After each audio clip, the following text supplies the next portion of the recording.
Hi friends, ಎಲ್ಲರಿಗೂ ನಮಸ್ಕಾರ. ದೇವಿ ಭಕ್ತಿ ಯೂಟ್ಯೂಬ್ ಚಾನಲ್ಗೆ ಸ್ವಾಗತ.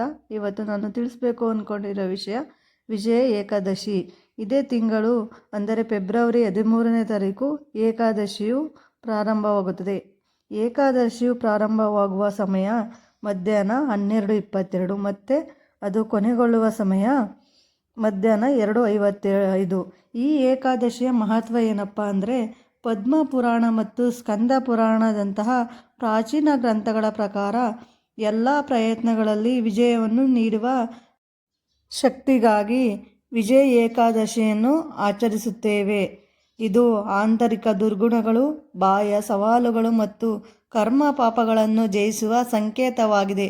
ವೈಯಕ್ತಿಕ, ವೃತ್ತಿಪರ ಅಥವಾ ಆಧ್ಯಾತ್ಮಿಕ ಯುದ್ಧಗಳಲ್ಲಿ ಯಶಸ್ಸಿಗೆ ವಿಷ್ಣುವಿನ ಆಶೀರ್ವಾದವನ್ನು ಕೋರಲು ಭಕ್ತರು ಉಪವಾಸ ಮಾಡುತ್ತಾರೆ. ಈ ಏಕಾದಶಿಯು ಫಾಲ್ಗುಣದ ಸಮಯದಲ್ಲಿ ವಿಶೇಷವಾಗಿ ಶುಭಕರವಾಗಿರುತ್ತದೆ. ನವೀಕರಣ ಮತ್ತು ವಿಜಯದ ವಿಷಯಗಳೊಂದಿಗೆ ಹೊಂದಿಕೆಯಾಗುತ್ತದೆ. ಹೋಳಿಯಂತಹ ಹಬ್ಬಗಳಿಗೆ ತಯಾರಿ ಮಾಡುತ್ತದೆ. ಇದು ಬಹುಜನ್ಮಗಳ ಪಾಪವನ್ನು ಅಳಿಸಿಹಾಕುತ್ತದೆ. ದುಃಖ ಮತ್ತು ಆತಂಕವನ್ನು ಜಯಿಸಲು ಮಾನಸಿಕ ಶಕ್ತಿಯನ್ನು ನೀಡುತ್ತದೆ ಮತ್ತು ಶತ್ರುಗಳ ಮೇಲೆ ಅಥವಾ ಕಾನೂನು ವಿವಾದಗಳ ಮೇಲೆ ವಿಜಯವನ್ನು ಖಚಿತಪಡಿಸುತ್ತದೆ ಎಂದು ನಂಬಲಾಗಿದೆ. ಇದನ್ನು ಗಮನಿಸುವುದರಿಂದ ಶಾಶ್ವತ ಮತ್ತು ಮೋಕ್ಷ ಮುಕ್ತಿ ಸಿಗುತ್ತದೆ.